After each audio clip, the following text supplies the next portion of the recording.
बच्चों, कल हम आपको बता रहे थे महाकवि सूरदास जो वात्सल्य रस के सम्राट माने जाते हैं, कृष्ण भक्ति शाखा के प्रवर्तक कवि माने जाते हैं, उनके विषय में हमने आपको जीवन परिचय के विषय में जानकारी प्रदान की। सूरदास के विषय आज उन्हीं की रचना जो गेय पद में है ब्रज भाषा में, उसके विषय में हम थोड़ा कुछ विस्तार से चर्चा करना चाहते हैं ताकि आप लोगों की समझ में आ सके। शीर्षक दिया हुआ है विनय। जब आप किताब खोलेंगे उसमें देखेंगे शीर्षक सबसे पहले दिया हुआ है विनय। विनय का मतलब होता है निवेदन, विनम्रता पूर्वक किसी चीज के विषय में कहना। इन पदों में सूरदास की अपने आराध्य श्री कृष्ण के प्रति अविचलन निष्ठा तथा आराध्य की सर्वशक्तिमत्ता प्रकट हो रही है। कृष्ण भक्ति शाखा के प्रवर्तक कवि माने जाते हैं, उनके सूरदास जी के जो आराध्य देव हैं वो कृष्ण है। जितना अच्छा वर्णन वात्सल्य रस का, भगवान श्री कृष्ण के बचपन का वर्णन सूरदास ने किया है, शायद किसी कवि ने किया। जैसे तुलसीदास जी ने राम भक्ति शाखा के प्रवर्तक कवि तुलसीदास राम का जितना अच्छा वर्णन किया है उतना शायद किसी कवि ने किया। तो विनय में आज हम सबसे पहले देखते हैं, ये छंद है पहला।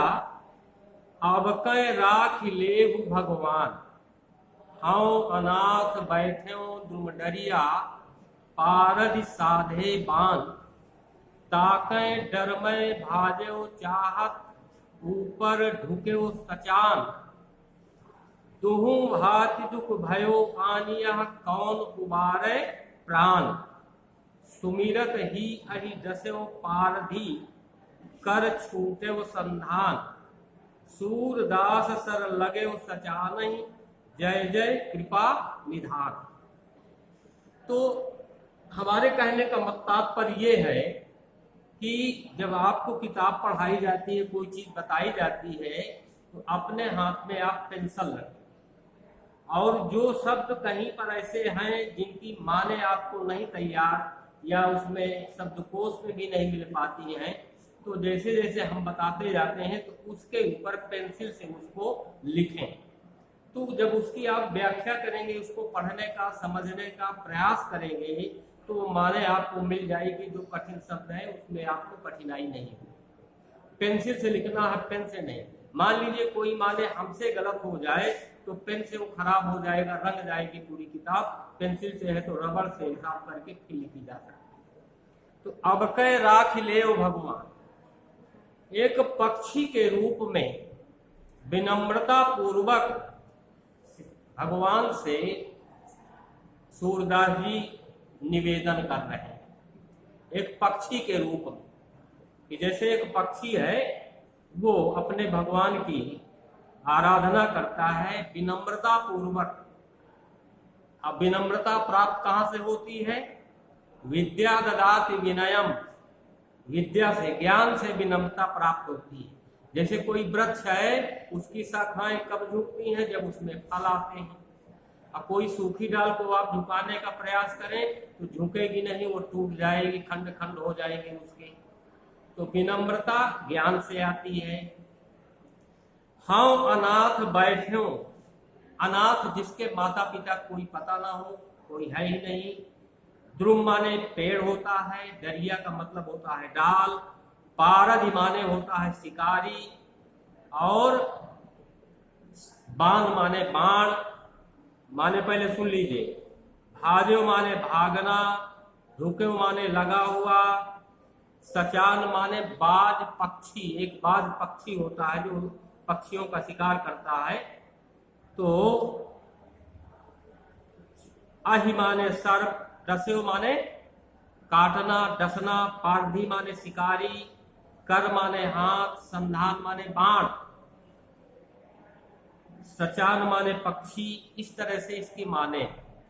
तो हाँ अनाथ बैठे दुम दरिया, सूरदास जी पक्षी की उससे विनम्रता पूर्वक भगवान से निवेदन कर रहे हैं, हे प्रभु मैं बिल्कुल अनाथ हूँ, मेरे माता पिता नहीं है, मेरे आगे पीछे भाई बहन नहीं है, कोई नहीं है, मैं बिल्कुल अनाथ हूँ और मैं एक पेड़ की, एक वृक्ष की एक शाखा में डाल में बैठा हुआ हूँ और प्रभु पारद साधे बाण, शिकारी जो है नीचे मुझे मारने के लिए धनुष मार लिए बिल्कुल निशाना लगाए बैठा हुआ है। तो यदि ताके डर में भाजव चाहत, उस शिकारी के डर के कारण मैं अपने प्राणों की रक्षा के लिए इस बैठी हुई डाल से कहीं भागना चाहता हूं कि मेरे प्राण बच जाए, तो ऊपर है प्रभु, ऊपर जो है बाज पक्षी बैठा हुआ है, अगर मैं यहां से हटता हूं तो बाज पक्षी मुझको तुरंत खा जाएगा। अब मेरी तो मैं दुविधा में पड़ गया हूं, दुहु भाति दुख भयो आने, दोनों प्रकार से मेरे ऊपर मुसीबत का पहाड़ टूट पड़ा है, दुख का पहाड़ टूट पड़ा है, कौन उबारे प्राण, अब मेरे प्राणों की रक्षा कौन करेगा, मैं सबसे बड़ी मुसीबत में फंसा हुआ हूँ, ये मैं सोच रहा हूँ। तो हे प्रभु, हे श्री कृष्ण जी, मैं आपसे विनम्रता पूर्वक निवेदन करता हूँ और मेरे आगे पीछे कोई नहीं है, मेरे परिवार में कोई नहीं, न माता है, न पिता है, न भाई है, न बहन है, बंधु बांधव पड़ोसी कोई नहीं। तो दोहू भांति दुख भयो आनिया, कौन उबारे प्राण, मेरे प्राणों की रक्षा कौन करे, कौन प्राणों की रक्षा करे, बचाए मुझे, मेरे पास दोनों प्रकार से दुख आ पड़ा है। सुमिरत ही अहिदस्यो पारधी, देखो इस विनय शीर्षक दिया गया है, जब हम कोई कार्य विनम्रता पूर्वक किसी से निवेदन करते हैं तो लोग उसको स्वीकार करते हैं। तो ईश्वर से यदि विनम्रता पूर्वक कोई चीज निवेदन की जाए तो ईश्वर उस पर ध्यान देते हैं। तो प्रभु की इच्छा हो गई, उस पक्षी की आवाज को सुन लिया, उसकी दुख भरी आवाज को उन्होंने श्रवण किया, मनन किया, चिंतन किया और जैसे ही वो सच्चे भाव से सुमिरन किया, सुमिरत ही अहिदस्यो पारधी, तो तुरंत वहां पर जो शिकारी धनुष बाण लगाए पक्षी को मारने के लिए बिल्कुल निशाना लगाए बैठा था, तो वहां पर एक काला सर्प निकल आया। अहि माने सर्प, तो सर्प का मतलब, काले सर्प से मतलब है जो विषैला हो, जो भाई विषैली चीज, विषैला सर्प है, जब किसी को डसेगा तभी तो मृत्यु होगी। अगर सर्प के विष नहीं है तो किसी को डसेगा तो उसकी मृत्यु नहीं होगी। यहां दिया हुआ है अहिदस्यो पारधी, डस लिया, और जब सर्प ने उसको डस लिया तो जानते हो क्या हुआ, वो मर गया, वो तो मर गया। और कर छूटे संधान, जैसे ही सर्प डसा उसके हाथ से वो धनुष में लगा हुआ बाण जो निशाने पर पक्षी के था उसको छूट गया उसके हाथ से, और वो बाण किसके लगा, जाके कर छूटे संधान, बिल्कुल निशाना जहां था वहीं जाकर लगा। कहां लगा, बाज पक्षी जो बैठा हुआ था उसके जाकर के।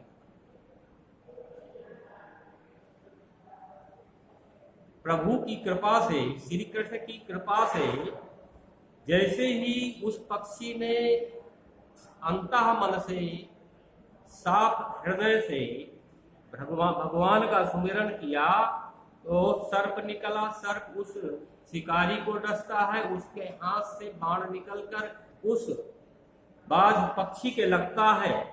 सूरदास सर लगे उस सचा नहीं, सूरदास जी कहते हैं प्रभु की कृपा से उस शिकारी के हाथ से निकला हुआ बाण सचान यानी बाज पक्षी के लग गया। जब अब बाज पक्षी के लग गया तो इधर वो शिकारी भी मारा गया और उधर बाज पक्षी भी मारा गया। कर छूटे संधान, सूरदास सर लगे सचान, जय जय कृपा निधान। आप तो कृपा के भंडार हैं, आपकी जय हो, आपकी जय हो, आपकी जय हो। कौन कर रहा है, वही पक्षी के रूप में सूरदास जी कर रहे हैं कि अब कह राख ले भगवान, अब की बार मेरे प्राणों की रक्षा कीजिए। मेरे आगे पीछे कोई नहीं। तो ये था, ये पहला छंद था।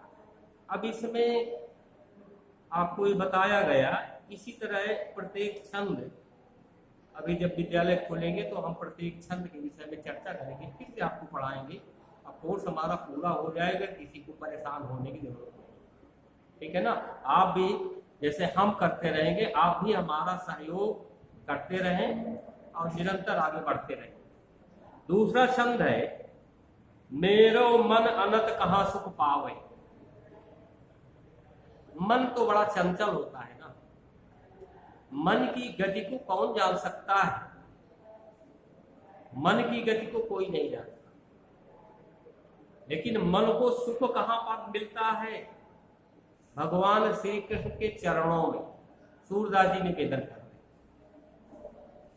जैसे उड़ जहाज को पक्षी फिर जहाज पर आवे, कमल नयन को छाड़ महात्म और देव को ध्यावे, परम गंग को छाड़ पियासो दुर्मति कूप खनावे, जी मधुकर अम्बुज रस चाख्यो क्यों करील फल भावे, सूरदास प्रभु काम धैन तो छेरी कौन दुहावे। छेरी माने बकरी है ना, और पक्षी माने पक्षी, महात्म माने महत्व, और दुर्मति माने कुबुद्धि वाला, कूप माने कुआं, मधुकर माने भ्रमर, अम्बुज माने कमल, करील फल एक होता है वो कसैला होता है, कड़वा होता है। तो सूरदास जी कहते हैं, मेरे मन को अगर सुख मिलता है तो हे श्री कृष्ण जी आपके चरण कमलों में मिलता है, इसके अलावा मुझे कहीं नहीं मिलता। जैसे एक जहाज पर बैठा हुआ पक्षी, उसको कोई अवलंब या सहारा जब नहीं मिलता तो वो पुनः उसी जहाज में आ जाता है। आपके नेत्र कमल के समान हैं, उन कमल के समान नेत्रों के महत्व को छोड़कर मैं और किसी देवी देवताओं की आराधना नहीं कर सकता। जैसे कोई प्यासा व्यक्ति गंगा जी के किनारे है, उस निर्मल जल को, पतित पावनी गंगा के जल को छोड़ करके अपनी प्यास नहीं बुझाता और कुआं खोद कर प्यास बुझाने का प्रयास करता है, उसको लोग कहेंगे इसके ये कुबुद्धि है, ये सद्बुद्धि इसके अंदर नहीं है। जिस भंवरे ने कमल के रस का पान कर लिया है, वो कसैला करील के फल का रस का पान क्यों करेगा। सूरदास कहते हैं कि हे प्रभु आप तो मुझे कामधेनु के समान मिल गए हैं। कामधेनु, काम माने इच्छा, धेनु माने गाय, सभी इच्छाओं की पूर्ति करने वाले प्रभु आप कामधेनु के समान हैं। तो संसार में जो अन्य देवी देवता हैं वो छेरी या बकरी के समान है। इन देवी देवताओं की मैं आराधना नहीं करूंगा, मैं तो केवल प्रभु आपकी करूंगा, क्योंकि आप मेरी समस्त इच्छाओं को पूर्ण करने में समर्थ हैं। ये सूरदास जी निवेदन कर रहे हैं। इसके बाद बच्चों आज यहीं तक, कल फिर मिलेंगे, अगले छंद में चर्चा होगी। तब तक के लिए